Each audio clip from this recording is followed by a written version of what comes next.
Merci, c'est Clément Inkoto, un chercheur au sein de l'équipe RESUT, une équipe qui est dirigée par le professeur Pius Mpiana. Alors nous avions profité pour exposer nos produits, les produits qui ont été mis au point par cette équipe RESUT, une équipe multidisciplinaire dont nous avons les chimistes, les biologistes, les pharmaciens ainsi que les médecins. Alors, à côté ici, nous avons le thé Drépate. Drépate, comme vous l'entendez, c'est une tisane à base de plantes alimentaires. Et cette tisane est destinée contre l'anémie SIS et d'autres formes d'anémie. Alors, cette tisane Drépate contient les éléments minéraux comme le calcium, le magnésium, le fer. Alors, ces éléments minéraux-là font assez que le taux d'hémoglobine peut augmenter.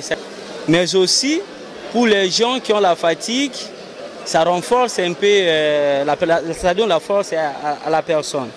Alors, le thé Drépate ne présente pas de toxicité parce que je viens de le dire que c'est une tisane qui est mise au point à base de plantes alimentaires. Il n'y a pas de problème de toxicité et la personne peut le prendre normalement et sans problème, comme on le fait avec le thé Lipton. On prend les sachets parce qu'il y a 15 sachets à l'intérieur. Nous prenons ces sachets-là, vous mettez dans l'eau. C'est comme si on faisait une infusion.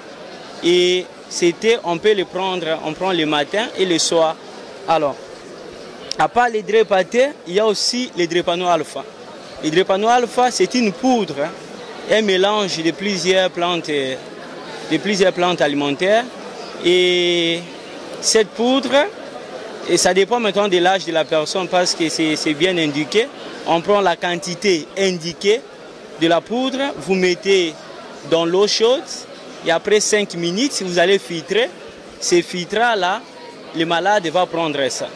Alors vous voyez qu'avec cette infusion, on peut mettre même du sucre ou le lait pour que les enfants ne puissent pas considérer ça comme un médicament.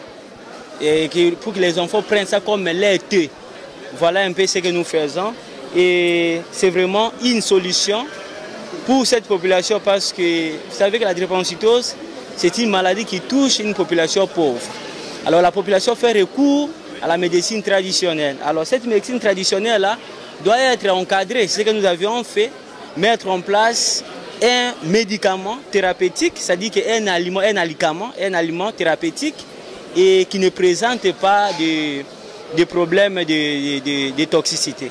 Merci beaucoup.